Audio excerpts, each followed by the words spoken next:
Morning ही है ना। हुआ यूं कि मेरा 20 साल पुराना नाइटमेयर सच में बदल गया। टर्न पे पहुंचे तो वहाँ एक एक्सीडेंट हो रखा था ट्रक का। तो एक पोल पे एक सडन से आके एक बैट टकराया और ब्लास्ट हुआ।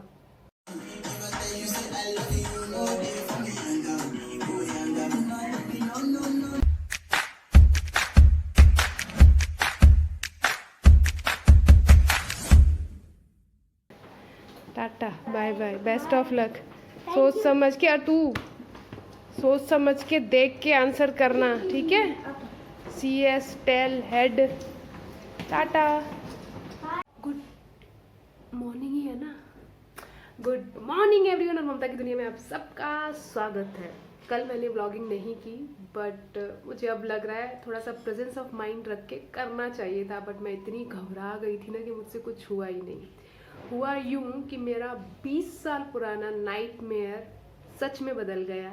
मेरे को बहुत सालों से सपने आते हैं कि मेरा एग्ज़ाम है और मेरा एग्ज़ाम मिस हो गया। तो अब मेरा तो एग्ज़ाम नहीं था, मेरा तो हो गया। मेरे दोनों बच्चों के एग्ज़ाम थे और हम चारों के चारों सुबह 8 बजे तक बिना किसी डर खौफ चिंता के सोते रह गए। करेक्ट 8 बजे मेरी आँख खुली एंड आई वॉज लाइक ऐसे मैं उठ के सीधे चिल्लाई, 8 बज गए, बस निकल गई, ओ माय गॉड, सब सो रहे हैं। फिर इसके बाद हमने प्रेजेंस ऑफ माइंड का यूज़ किया और खटाक से हम उठे, खटाक से दोनों बच्चों को उठाया। ब्रिजेश ने दोनों बच्चों को तैयार किया, मैं नीचे जाके उनका नाश्ता ले आई और उनको मैं मतलब हम दोनों ही मिलके उनको स्कूल छोड़ के आए। मीनवाइल हमने प्रिंसिपल से बात की तो प्रिंसिपल ने बोला कि पेपर 8:30 बजे स्टार्ट होता है, आप आ जाइए आराम से, ठीक है। करेक्ट 8:30 बजे हम उनको उनके स्कूल के गेट पे छोड़ के आए। 8:30 उनको पेपर मिलता है, 9 बजे तक उनको रीड करना होता है, 9 बजे के बाद लिखना स्टार्ट होता है। चलो यहाँ तक तो सब ठीक रहा। बट जब हम यहाँ से निकले तो मुझे मालूम था कि जिस रोड से हम जा रहे हैं वो पीक टाइम है, वहाँ बहुत ट्रैफिक मिलेगा, हमें पीछे के रास्ते से जाना चाहिए। बस आपने सुना नहीं, हम जिस रोड से गए बहुत ट्रैफिक मिला हमें। बट क्योंकि हम 2 व्हीलर पे थे तो काट छाट के हम निकल गए। जब हम टर्न पे पहुँचे तो वहाँ एक एक्सीडेंट हो रखा था ट्रक का।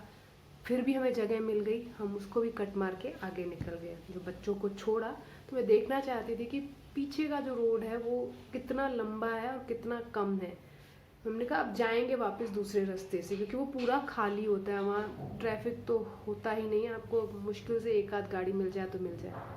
हम जब वहाँ से जा रहे थे तो एक पोल पे एक सडन से आके एक बैट टकराया और ब्लास्ट हुआ। और कितना दूर था, बस ये हम हैं और ये पोल है, इतना ही दूर था। मतलब कल सांस लेने की फुर्सत ही नहीं थी कि हम कुछ और सोच पाए। एक चीज़ ख़त्म हो नहीं रही थी कि दूसरी चीज़ स्टार्ट हो रही थी। इतना ही नहीं था, मैं घर वापस आई तो एक रोलर कोस्टर राइड ख़त्म हुई और घर वापस आते से ही मेरी दूसरी राइड शुरू हुई, जो कि ख़त्म हुई रात को जाके कुछ 11 बजे। वो थोड़ी सी ऐसी है कि मैं अभी नहीं बता सकती, वो मैं फिर कभी बताऊंगी। बट ऐसा रहा मेरा कल का दिन, जो मैं अब लाइफ में कभी नहीं भूलूंगी। और उसकी टेंशन की वजह से मेरे को आज रात को भी नींद नहीं आ रही थी। फिर जैसे तैसे नींद आई और मेरी नींद खुल गई है 4:30 बजे। 4:30 बजे के बाद मुझे ऐसा लग रहा है अगर मैं फिर से सोई तो मैं फिर से सोती रह जाऊंगी, फिर से इन लोग का पेपर मिस हो जाएगा। एनीवेज, वीर का आज है लास्ट पेपर, तो बात ही ख़त्म। कल से तो उसके लिए कुछ करना ही नहीं पड़ेगा, ना उठना पड़ेगा, ना टिफिन, ना कुछ। और बस वीरिका का कल है तो एक दिन हो जाएगा। तो ये रीज़न था मैंने कल व्लॉगिंग नहीं की। और अब जब मैं सोच रही हूँ तो मुझे लग रहा है कितना इंटरेस्टिंग होता है, मैं हर चीज़ को शूट कर पाती और बता पाती और दिखा पाती। तो चलो, इस चक्कर में देखो मेरे को इतना भी टाइम नहीं मिला। उस दिन परसों ये 3 पार्सल आए थे, फिर कल ये 2 आए हैं और अभी ऑन द वे 1 2 3 4 4 अभी और आने बाकी हैं। वाह, मुझे याद नहीं है मैंने क्या क्या मंगाया है। तो अब हम शुरू करते हैं इनकी अनपैकिंग। ओके,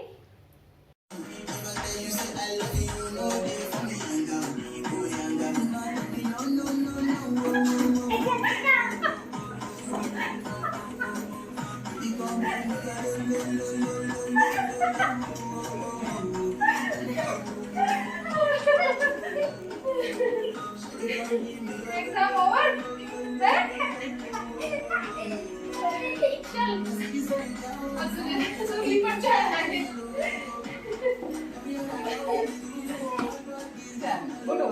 दोनों को सिर्फ पार्टिसिपेशन के लिए? तो मतलब पूरे स्कूल को ही मिला है ना? हाँ फिर ठीक है, मुझे लगा किसी में कुछ अचीव किया है। ठीक है एग्जाम। तो तुम्हारी पूरी बस ये लोड के लेके आई होगी? हाँ ऐसे हिलाते हिलाते। किया था हमारे क्लास में से भी कुछ लोगों ने नहीं किया था पार्टिसिपेट। अच्छा ये वो जीके, हाँ समझ गई समझ गई। हाँ जिसकी बुक मिली थी है ना? वो एक लेकिन वो तो कंपलसरी था वीरिका, उसको छोड़ नहीं सकते थे। कंपलसरी नहीं था। नहीं था? तुम्हारी मैम ने तो मुझको यही लिख के भेजा था, मैंडेटरी है। हाँ पापा ने बटन नहीं लगा। हाँ मैंने पहनाए थे आज कपड़े, लगाया था मैंने, नहीं। खुल गया होगा। हाँ चलो कोई नहीं, तुम्हारा कल पेपर है ना, वेंसडे है, यूनिफॉर्म दूसरी होगी। चलो वॉशिंग मशीन में डालो यूनिफॉर्म। आज मैंने आप लोगों को कल की कहानी सुनाई, उसके बाद मैंने सारे पार्सल्स अनपैक किए, अनबॉक्स किए। मैं बार बार अनपैक बोलती हूँ, दोनों चीज़ें एक ही हैं। तो व्लॉग बहुत लंबा हो गया था, बहुत ही ज़्यादा, क्योंकि बाद में 2 पार्सल और आ गए, उनको खोला और बकवास की, तो बहुत लंबा हो गया था। तो इसीलिए मैंने इसको काट दिया और सिर्फ स्टोरी ही रखी, और अनपैकिंग जो है वो मैं कल कहीं ना कहीं व्लॉग में एडजस्ट करके दिखा दूँगी, क्योंकि आज का पूरा दिन तो वीरिका के साथ निकल गया। वीरिका का कल कंप्यूटर है, लास्ट पेपर है, और गैप नहीं था, तो आज ही लग के पढ़ना था इसको और हमें बिठा के पढ़ाना था, नहीं तो डिस्ट्रैक्ट हो जाती है। तो बस इतना ही बोलूँगी और इसी के साथ मैं करूँगी। ये कोई बताओ, ये वेंसडे जैसी दिख रही है? क्योंकि इसको सब लोग यही टोक रहे हैं कि तुम वेंसडे लग रही हो, वेंसडे मेरी वेंसडे अच्छी लग रही हो, लेकिन मुझे बहुत अच्छी लग रही हो, किसी को लगो चाहे ना लगो। ठीक है, तो इसी के साथ हम करते हैं अपना व्लॉग यहीं पे खत्म। मिलते हैं आप लोगों से कल नए व्लॉग में। Till then bye.